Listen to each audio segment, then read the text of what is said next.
¿Qué sería de mí si no me hubieras alcanzado? ¿Dónde estaría hoy si no me hubieras perdonado? Tendría un vacío en mi corazón, vagaría sin rumbo, sin dirección. En esta sección vamos a empezar el segundo gran apocalipsis, el que ha dominado la atención de la mayoría de personas, capítulos 12 a 21. Vamos a tomar solamente unos cuantos capítulos representativos, los que más explicación necesitarían.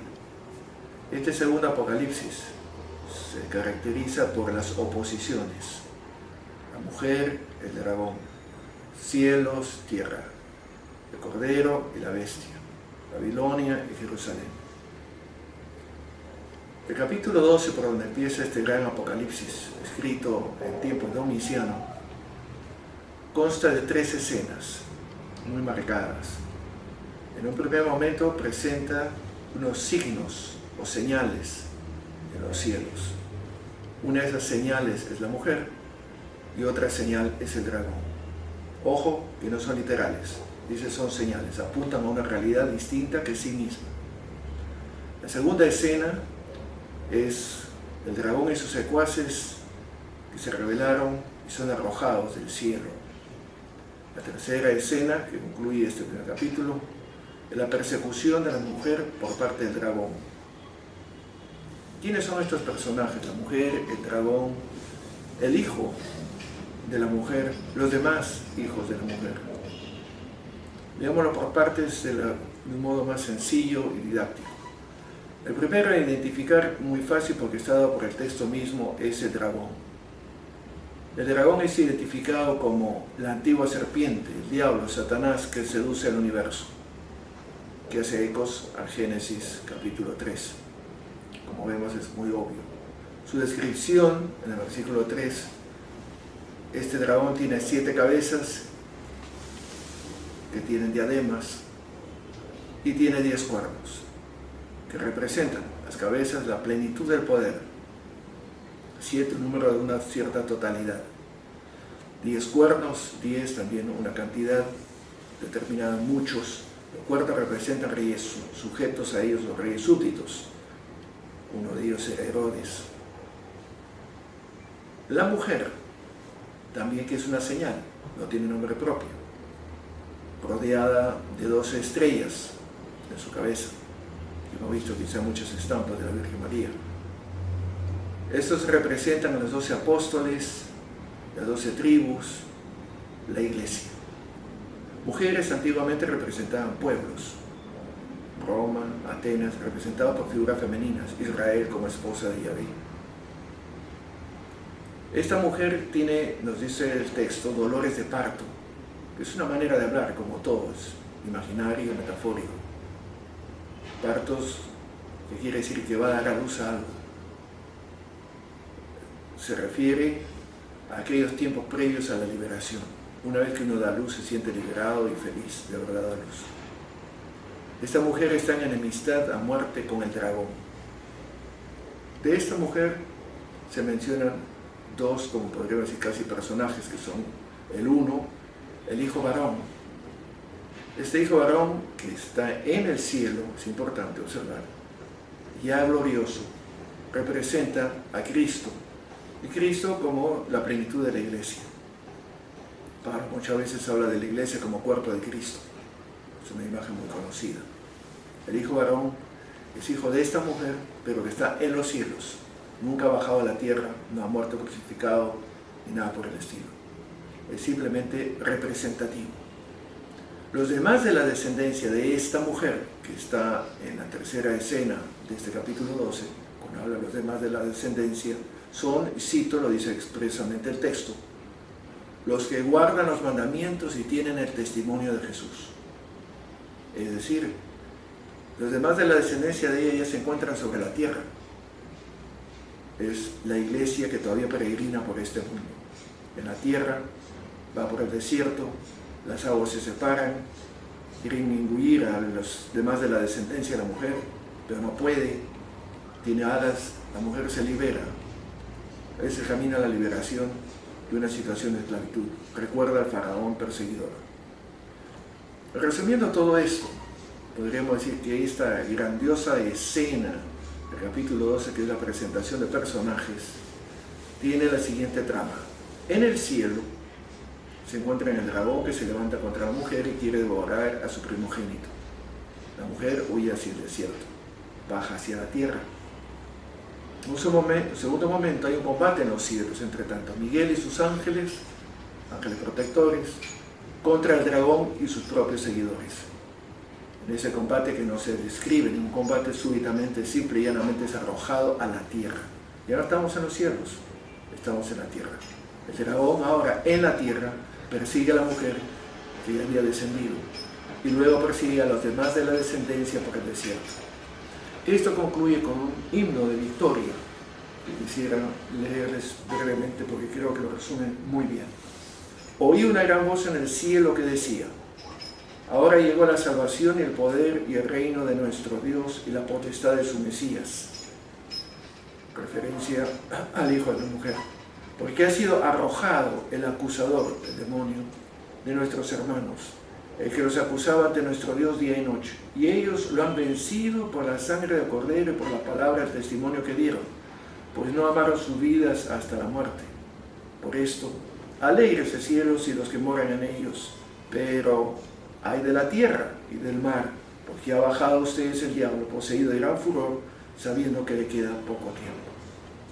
Este cántico, en cierto modo, resume toda la trama de este primer y grandioso escenario del capítulo 12. Pasamos al siguiente, que continúa haciendo todavía presentaciones, y era la mujer, el dragón. Ahora describe las fuerzas instrumentales del dragón, dos bestias. Una que se llamaría la bestia del mar, otra la bestia de la tierra. La bestia es descrita como el dragón, similar, es una criatura suya de hecho. También tiene 7 cabezas que son identificados. Hay que ir al capítulo 17, versículo 9, que les recomiendo hacerlo, donde habla de 7 reyes que son 7 emperadores romanos. Tiene, igual que el dragón, 10 cuerpos. Igualmente también reyes que están súbditos, sujetos a él. Esta bestia, ¿a quién se refiere? Si vemos las descripciones en el capítulo 13, por eso tendría que tomar sus textos, notarán los siguientes detalles que nos ayudan a tratar de identificar. Primero, está herido con una herida mortal, pero que ha sido curada. No está muerto. Pero eso es importante, una herida mortal que ha sido curada. Se hizo adorar. 3. Tiene un poder militar invencible. 4. Profiere blasfemias, que se refiere al empleo de palabras blasfemas, que se quiere decir, se adjudica a sí mismo de ser Dios, Señor y Dios. Que corresponde solo a Dios y no a este personaje. Hace la guerra a los santos, es decir, a los cristianos, y somete toda la tierra bajo su dominio. El resumen, para no hacerlo muy extenso, es una referencia a un emperador. ¿Cuál de estos emperadores podrá ser? Si nos guiamos por el capítulo 17, que no me va a dar tiempo para verlo, hablará de 8 reyes, diciendo claramente que el octavo es uno de los 7, o sea que es uno de los anteriores. Si hacemos una lista de los emperadores romanos, llegaremos hasta Domiciano, que es el octavo. Pero como me dice que son 7, y resulta que son 8, pero me dijo en el capítulo 17, versículo 9 en adelante, que es uno de los 7, aunque sea el octavo, pero es uno de los 7. Aquí hay que tener presente un detalle que está relatado, tanto en Tácito como por Suetonio, historiadores. Es una referencia a una leyenda que se tejió cuando en el año 68 Nerón cometió suicidio, eso nunca se quedó muy claro, o lo asesinaron al salir del Coliseo Romano. Los que eran súbditos y se habían aprovechado muy bien de su gobierno, pues tejieron la leyenda de que Nerón en realidad no había sido muerto, sino que había huido al reino de los partos. Los partos eran enemigos acérrimos de los romanos, y que vendría algún día Nerón a recuperar su trono. Con esta leyenda en mente es fácil de entender que si los emperadores que leemos llevan hasta Nerón de por medio, que va a ser el quinto, luego viene Vespasiano, luego viene Tito, y el octavo va a ser Domiciano. Este es uno de los 7, es decir, Domiciano es visto como Nerón que ha vuelto a retomar su reino. A uno le gustan decir reencarnación, aunque eso no pensaban en esos términos. O sea, se ha identificado Domiciano con Nerón. ¿Y por qué? Porque esa cosa así enredadas. Algo parecido se encuentra en el libro de Daniel, que no tengo tiempo para poder explicarlo aquí, necesitaría mucho más paciencia. Pero dejemos ahí y confíen en que esto es correcto. Lean Tácito y Suetonio en los respectivos pasajes y verán ahí la leyenda que hace referencia a esto. Pero hasta aquí he hablado de la bestia que se encuentra en Roma, que es la súbdita directa, la encargada de ejercer el dominio, encargado por el dragón, que es Satanás. Esta bestia es un emperador, que es entonces un súbdito del demonio, o de Satanás, como no lo dice el texto. Pero hay otra bestia. Sigue el texto presentando la bestia de la tierra, que un par de veces la llama el falso profeta. Su descripción se asemeja a la de un cordero, pero habla como un dragón. ¿Quién es esta bestia de la tierra? Visto desde Roma, tendríamos que hablar de alguien que está ahí en Roma, sería la bestia del emperador. Pero visto desde donde se escribió el Apocalipsis, en Éfeso, de Éfeso hacia Roma, tendríamos que hablar de la bestia del mar, que es atravesando el Mediterráneo, el océano, al otro lado del mar. Esa es la primera bestia. Del lado de la tierra es de donde yo estoy, desde donde está el autor, y entonces está proclamando ahí que esta segunda bestia de la tierra es a su vez súbdito y delegada de la primera bestia, el emperador romano. Es decir, es el delegado, el representante del emperador romano in situ en Éfeso. Esto es así que el texto dice que esta segunda bestia, la de la tierra, o falso profeta, erige una estatua a la primera bestia, es decir, una estatua al emperador. Exige que esa estatua sea objeto de culto, y a quienes se doblegan y rinden pleitesía, culto a esta estatua, reciben la marca o un sello, que es una manera de decir le pertenece, es súbdito de posesión de, está bajo control de, propiedad del imperio. Solamente los que tienen la marca podrán beneficiarse, como se hace en algunos clubes. Si tienes el carnet o si eres del partido de turno, entonces tendrás el sello y te beneficias de todas las bondades y riquezas que esa circunstancia te ofrece. Y termina la escena con lo que quizá más ha llamado la atención y ha dado mucho a que hablar. ¿Quién es esta bestia primera que tiene un delegado en Éfeso? Se lo voy a leer literalmente para que prestemos bastante atención. El autor empieza en los últimos versículos del capítulo 13 diciendo: aquí es necesaria sabiduría, versículo 18, advertencia. Igual va a decir en el capítulo 17 cuando habla de los 7 reyes y del octavo, que es uno de los 7. Aquí se necesita sabiduría, no es fácil, los advierto. El que tenga inteligencia, calcule la cifra de la bestia, pues es cifra de un hombre, no de un título, no de un gobierno, no de un estado, es de un hombre, uno. Es cifra de un hombre. Su cifra es 666. Es decir, la cifra que identifica a este personaje suma, porque aquí dice que hay que calcular, suma 666. ¿Cómo hay que entender esto? Pues es simple, lo que muchos hemos hecho de jóvenes, jugar con letras que tienen equivalentes numéricos. Muchos de ustedes habrán aprendido en el colegio las letras romanas que tienen sus equivalentes. La B es 5, la C es 100, la D es 500, la I es 1, y así por el estilo, la X es 10. Pues el autor ha usado ese mismo mecanismo. Las letras que identifican a esta bestia, a este emperador, suman 666. Si ven ustedes en la pizarra los equivalentes, y verán que esto está, y dirán que es este garabato, esto está en letras, por supuesto, de nuestro alfabeto, pero equivalentes no en griego, sino en hebreo. Las letras hebreas con sus equivalentes numéricos dan precisa y exactamente 666. Se lee Nerón Kaiser, o sea, Nerón emperador. El hebreo es una lengua que no tiene vocales, se escribe sin vocales, y son solamente las consonantes que se emplean en el lenguaje. Esto igual que en el arameo y en el árabe. Eventualmente se inventó una vocalización para saber cómo se debería leer cuando el hebreo dejó de ser utilizado como lengua cotidiana. Entonces es N, R, W, O, que equivale a la O, N nuevamente, Q, S, R, cada uno de ellos tiene sus equivalentes. Es decir, en resumidas cuentas, ¿quién es la bestia?